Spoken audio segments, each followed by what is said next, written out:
It's Saturday afternoon, October 15th, 2016. We're here on Rivalry Afternoon at Darling Stadium. This is Frank Edgar with Wube Gabray welcoming you to the broadcast of the Hampton High School Crabbers Phoebus High School Phantoms annual rivalry football game. Wube, should be a good one. We got a 6-0 Phantom team and a 5-1 Crabber team. What do you expect? Hampton Phoebus, enough said, but both teams are coming in with great records. Hampton with that one loss to Heritage. Phoebus, of course, didn't play last week, but they're 5-0. Again, I say it every week, the playmakers are here, and we're going to have to see what playmaker can make the extra play to win. Well, there's a lot of playmakers on both sides of the ball. The one that got the news this week was number 5 for the Crabbers, Daz Newsome. Tell the fans a little bit about Daz. He verbally committed to the University of Maryland. He went up there for a visit last week and loved what he saw, and he committed to the Terps. And then on the opposite side, the Phoebus Phantoms, their defense led by Jonathan Gregory. Gregory, 9 interceptions in 5 games. I mean, in 6 games. So that's unbelievable. He has help, too. I mean, he has other guys that can make plays, but he's been the headliner so far with 9 interceptions so far in this halfway through the season. And a couple of quarterbacks on either side. Neither one is what I would call the star of the team, but both extremely important. How about the young man for Phoebus? Phoebus, Zermair Rogers is going to get the start for the rest of the way this season. A junior, he came in when Isaiah McNair went out, so he's going to be the man the rest of the way for the Phantoms, and he's looked good. I mean, the last time we saw him, he had a great game against Kickintan, so he's going to be their man. He's young, but he's getting a lot of experience as these games go on. And the Crabbers have gone with 2 quarterbacks. We'll probably see one more than the other. Tell the fans a little bit about DJ Nunn. DJ Nunn, the transfer from Warwick, he's gotten most of the snaps over Cam Stevenson, another transfer, but Nunn's a tall, lanky kid. He plays defense as well, so look for Nunn to be get most of the snaps, but of course Stevenson might come in as well. We've got a Bethel legend with us tonight, and we're thrilled to be able to reintroduce to the community Tony Rutland. Tony, great to have you back here on the peninsula. We're joined tonight by Lee Martin, the athletic director at Bethel High School. Lee, great to have you here. It's a rivalry game, and we are very lucky to have a special guest with us, the mayor of the city of Hampton, Donnie Tuck. Welcome, Mayor Tuck. Another rough snap is Newsome has to go back, and he bobbles it but picks it back up. This is where he's dangerous. This is where he's dangerous, folks. He has room on the far side. He got a couple good blocks. He's moving around. He's going to take it all the way, Frank. This is where Newsome is dangerous. Touchdown, Hampton. Not a what flag a play on the ground either. That is very impressive run back. Wow.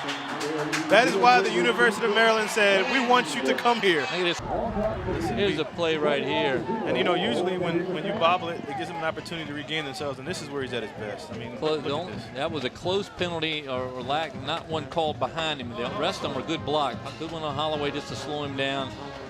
And there's nobody on that field that's going to catch him. That's an awesome play. 3rd and 7. Goes back to pass. He's pressured. He's going to try to get away. He gets away, and he throws it in the end zone, and it's going to be picked off. One-handed interception by Daz Newsome. He's got room. He can take it all the way. He's got Holloway. He moves, and he goes to the center. He's going to go all the way, folks. What a play by Daz Newsome. 100-yard return by Daz Newsome for the Crabbers. A one-handed interception. My Lord. Wow. A one-handed interception. See Newsome eyeball it, reach up with one hand and pull it down. Oh, it's Odell Beckham that catch. And once he got in the open field, I look at the high step. Once he got here, it was over. That was an amazing play in the sideline. It was over. Good effort by the Phantoms to catch him, but you're never going to catch him in the open field. Wow. Well, next time I'm gonna have to boo Mendenhall when I'm in Charlottesville and say, I don't know how you missed that. How'd you miss him? Price in shotgun. This time Godfrey goes in motion, fakes to Godfrey. He's going to throw it. It's going to Owusu. Owusu has some space. He makes the catch, and he's still on his feet. And a good play by Jeremiah Owusu. Boy, that's a tough play on the defender, Daz Newsome. As the two of them had a jump ball, Owusu, who we've seen in a couple games already, being able to get his body in perfect position, almost like a rebounder in basketball, and that time blocked out Daz Newsome and was able to come up with the catch. You'll see it right here. And you're right, Daz Newsome. Daz right on him. Owusu with a shove in the back. Reaches up. Newsome had to turn around. Owusu makes a great play. It's going to be a matchup that we're going to be watching all night. All sorts of good fellas. Yeah, bad snap. Bad snap, and Newsome picks it up.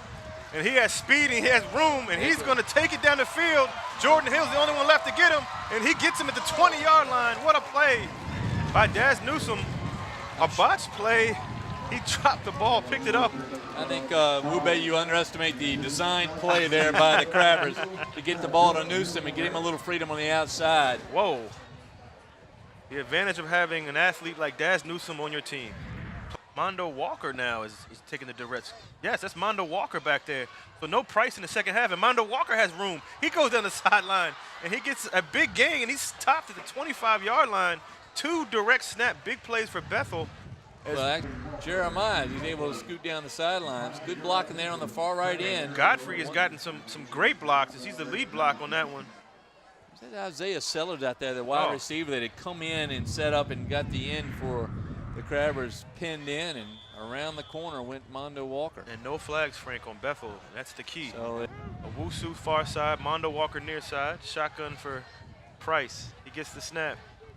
He's going to look towards his favorite target, and it's actually caught by Sellers. Great play by Sellers. He's still on his feet, and he's stopped at the 2-yard line. Good play by Isaiah Sellers. Price back in the game. He's the quarterback. Shotgun. Gets the snap. Pressure. He's going deep to Owusu. Owusu with a little push off, and it's picked off. And great pick by off DJ there. Nunn. What a play at the goal line. Nunn saw that pass coming. He was in the end zone when he saw that pass coming, and now he's down with a cramp. Bethel going for the tying touchdown. Owusu goes inside. He has room. He goes right up the middle, and he's going to score, Frank. Touchdown, Bethel. Nothing but a great run by Jeremiah Owusu. Owusu just makes plays, Frank. Just makes plays. Great player. Like Daz Newsome of the Crabbers, Owusu is very patient, very confident, takes his time, looks for some openings. Owusu is going to get in for the 2. He got in. And in. he got it. What a back, it dove backwards over top of the pile. Jeremiah Owusu, Koromoa. So now the game is tied as the Bethel Bruin is down on the field. Now look, you're a championship ball player. You won a championship at Bethel. You won how many at Wake Forest? I won 2.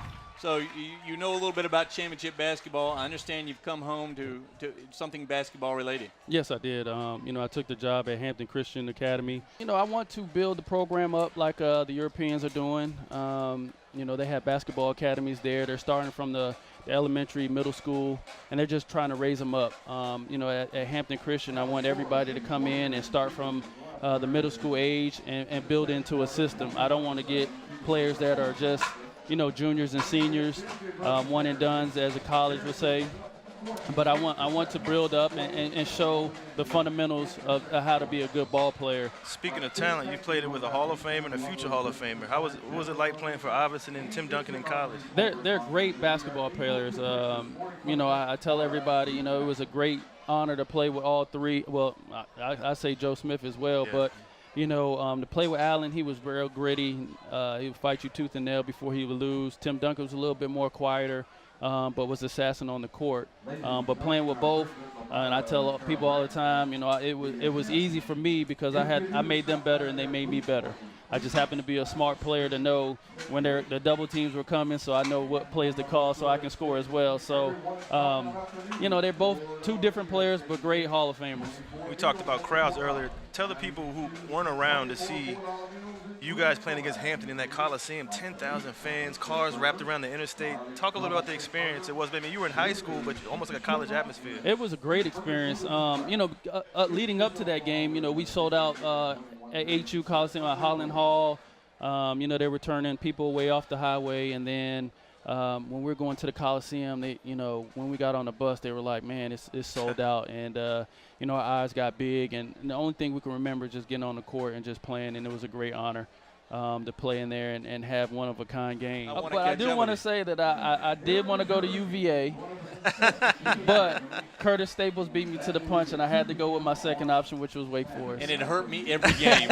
Every game. I had to watch you just tear us up. So. Yep. But we're thrilled to have you back. We'll look forward to seeing you out at Hampton Christian and in the community. Thank you. Tony Rutland, our guest tonight at halftime. Thanks for being with us. I appreciate it. Yep. Thank you. Folks, get out to Hampton Christian, see some Tony Rutland-led basketball this season, and get out to your local high school and see these guys play. It's a lot of fun. What an exciting guy. Thank you, Wube, for getting Tony to come up here. Awesome guy. Fans, if you haven't watched some of the stuff on Channel 48, we have some games of Allen and Tony's, and exciting basketball, so well played, so well coached. Tony's as big a part of those championship teams as anybody, and I'm talking about it, including Tim Duncan and Allen Iverson. That's right. It's a rivalry game, and we are very lucky to have a special guest with us, the mayor of the city of Hampton, Donnie Tuck. Welcome, Mayor Tuck. Thank you very much for the invitation. It's been about, I think, 44 years since I've been a part of a high school football broadcast, and about 41 years since I've been a part of a college football broadcast. So this is kind of new. Well, it's thrilling to have you up here. Very good to have you. You've been in the mayor's seat now for a few months. How are things going down at City Hall? I'm enjoying it, and I think things are going very, very well. You're talking about the beautiful day, and you haven't been to a game in a while. What is it like to be at this rivalry game here at Darling Stadium today? Well, I always think this games like this are great atmosphere. And actually, as I was coming into the stadium, I saw a classmate of mine, which you're probably familiar with, Mike Dunn, who came about 3 years behind me at Duke and was part of the state championship team here. And he talked about how when he was here, their rivalry was with Bethel and Hampton High School, and of course you had to get your tickets probably about a week or so in advance, otherwise you didn't get in. And I think you just look at it, you've got the electricity of the youth here. You've got, I guess, your students, your parents, and then you even have what you call the geriatric crowd. Yeah. So it's a good multi-generational event. It really is. I think it's one of the best reflections of our community, and we have a great community here in Hampton. Well, I've been enjoying actually watching your monitor. It's almost better than HD. Well, what do you think this brings to the community, to City of Hampton? Just starting when a lot of these kids are playing in the youth leagues and they come up to the high school ranks. A lot of them go to college, and some even pro. Well, let me offer this. I did when I was working in TV, I did a story my last year on my failed attempt to be a high school football player. So I went out and practiced with one of the local high schools for a week, and then went through a practice against the varsity team. But my problem was when I was in about, I think, the 8th grade, I didn't weigh enough. And in 9th grade, they lowered the age, but I had to wait. And so, I'm driving home last night, and I'm watching these little kids, probably about 4 or 5 years of age, out there on the football field practicing. So, I had the desire, but as I got older, I didn't have the size to try and be out there with those big guys. But hey, I'd have been great in the rec leagues. Wube surprised us. I'm very surprised by the score. Phoebus has been a perennial, state contender, and to see a 31-0 deficit is really surprising. As you see, Nunn. I think this was the second touchdown. Actually, the first touchdown, the first drive on Nunn with the fake. It set the tone for the half, I think, the right up the middle running game of the Crabbers. And here's the special teams touchdown I talked about earlier with the block punt.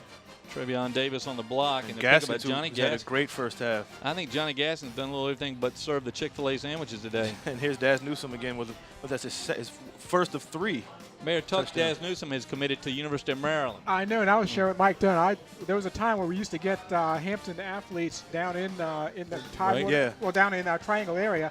But now, I wish we could have gotten him at Duke. Yeah, I think that a lot of you see him there. Yeah, this is an awesome place. This is it. Look at that. Yeah, I don't think you could catch him if the field was 200 yards long. So Newsome with the run back there. Well, I think what you do is tremendous. I don't think very many communities have the benefit out of a station that covers their games, and that's something spectacular in itself. So if individuals cannot come out to the games, they can always tune into the cable channel and watch the games. So I think what you're doing is tremendous. And of course, I catch a lot of the former games on the cable network. So I just think that's spectacular. We'll talk about where you're going after this. I know you're going to HU. A lot of these local kids go to HU. So you're going over to see Dr. Harvey, I see, for homecoming. Yeah, I need to be over there. I actually started out with HU's homecoming parade, went over and saw the sailing regatta, some of that, and came here, and now I've got to go over to the football game at Hampton University. And you're carrying that Duke hat with you everywhere you go, I see. Except over there. Well, we've been real fortunate to have Mayor Tuck with us. Donnie, thanks so much for joining us. We look forward to seeing you out during the playoffs. Thanks for the invitation. Looking forward to it. Thank you. Mayor Thank you Donnie very much. Tuck, City of Hampton.